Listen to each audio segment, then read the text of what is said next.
Hey everybody, this is Reapy Ron, and today we're going to be taking a look at some more Puzzles & Dragons leads.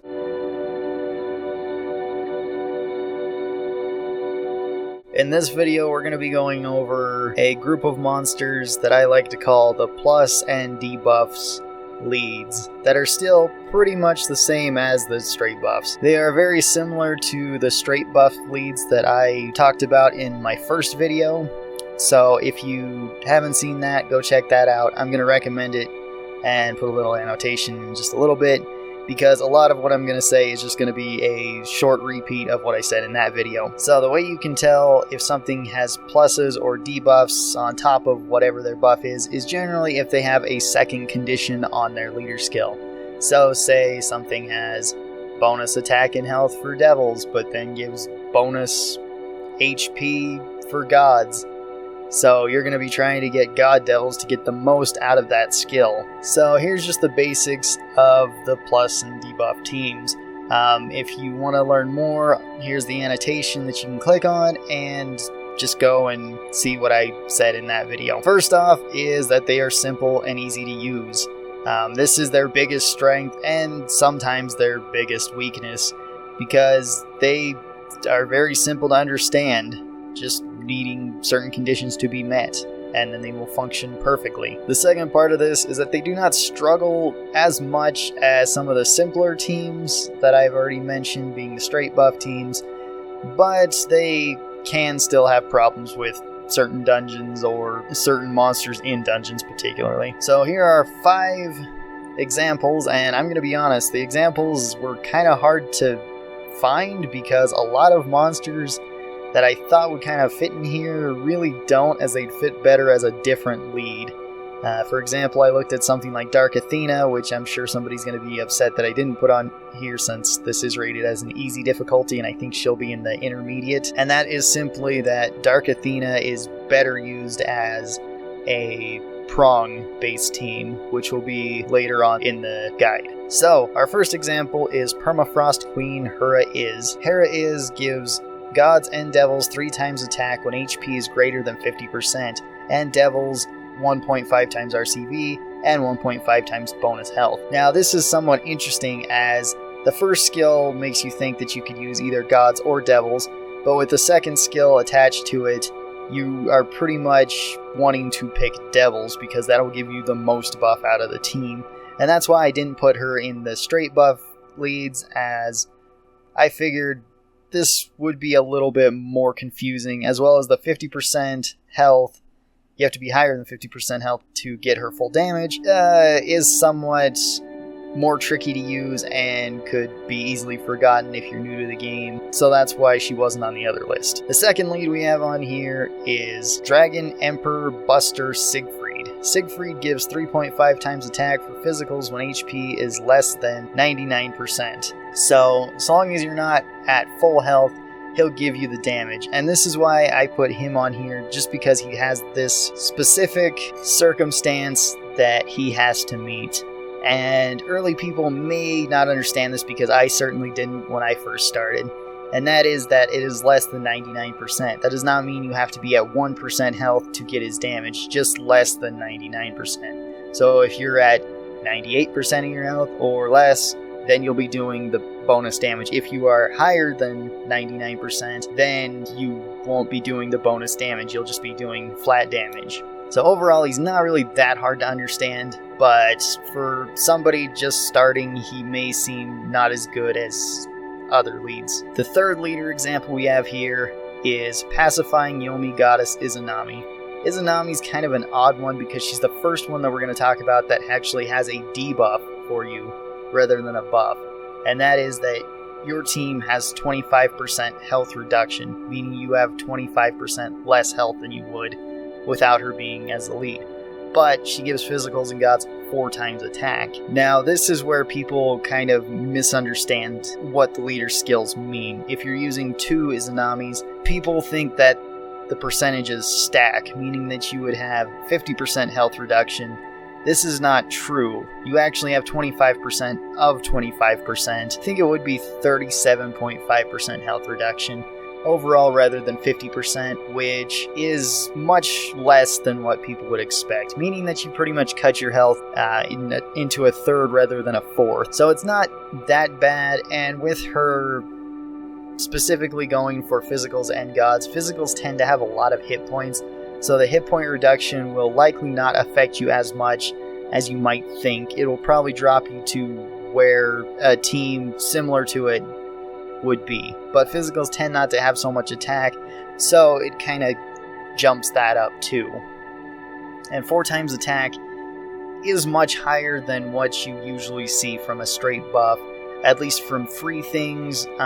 Certain other leaders do give more free stats than others. That's just to be taken into consideration. Our 4th example of a leader here is Zeus and Hera. Now, Zeus and Hera are kind of an odd one because they have so much text with their leader and so many effects that happen. First off is all attribute cards have 3.5 times attack when HP is greater than 80%. So if you're at high health, that means everything on your team gets the 3.5 times attack buff. No matter if it's a devil, physical, fire, water, it would still get the buff, as long as you're above that 80%. Then you have 3 times attack when HP is greater than 50%, meaning that if you're higher than half health, but not up to the 80% health, you lose the extra 50% attack that the 3.5 times has when you're at that health, as opposed to just the 3 times when you're at half health or not quite to full health, pretty much. They also have another attachment to their leader skill, which is increased time limit movement of orbs by 1.5 seconds. Now, this one is a different leader skill that I might briefly cover in a different video, but this is a pretty simple leader skill to understand. But the extra orb movement is also kind of nice that they just tacked on. And then the 5th and final example is probably the strongest one that's very simple, and that is the Shiva Dragon. Specifically in its final form, although any of its forms are quite simple and quite good. And its leader skill is 2.5 times attack for fire, and then additional 2.5 times attack in RCV for gods, meaning that you specifically want fire gods to go on this team because they will get the most buff from it. And these buffs are quite large considering that they're just straight buffs for fire gods. Which is why Shiva Dragon is widely considered one of the best leaders for new people if they can afford to buy it, since you can only buy it with monster points from the shop.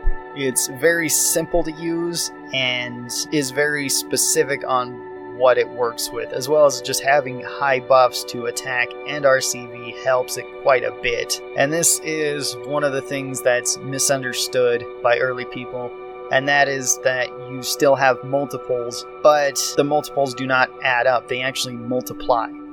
So when I say 2.5 times attack for fire and 2.5 times attack for gods, that's not 5 times attack for fire gods, that's 2.5 times and then multiplied by 2.5 times, making it actually 6.25 times for fire gods with their attack. So having 2 of these, you would multiply it yet again by that number, making its total leader skill with 2 Shiva Dragons 39.0625 times. So pretty much 39 times attack if the entire team is made up of fire gods. The pros are that these teams are very easy to use. They are just a little bit more difficult to use than the straight buff leads, the ones that say just fire 2 times attack and nothing else or something like that. They usually do have a condition to meet. Their second pro is that they can farm dungeons very easily throughout most parts of the game because they are so simple and they generally give a higher buff. They can't farm all dungeons, but they can farm most easy to intermediate dungeons without too much trouble. And the third pro is that they can generally be used even later into the game. Shiva Dragon is still very viable later into the game, and things like Dark Athena, which I've mentioned, somewhat fit into this category too, but they fit more into prong-based teams, but you don't necessarily need to hit prongs to have Dark Athena work. Now the cons of these guys. The cons are that they're a little bit more difficult than the straight buff leads to understand, but that's not too much of a con. I was actually really having trouble making it up a con list of this because it's pretty much the same but less than the straight buff cons. The second con is that if the conditions are not met, then the team doesn't work very well.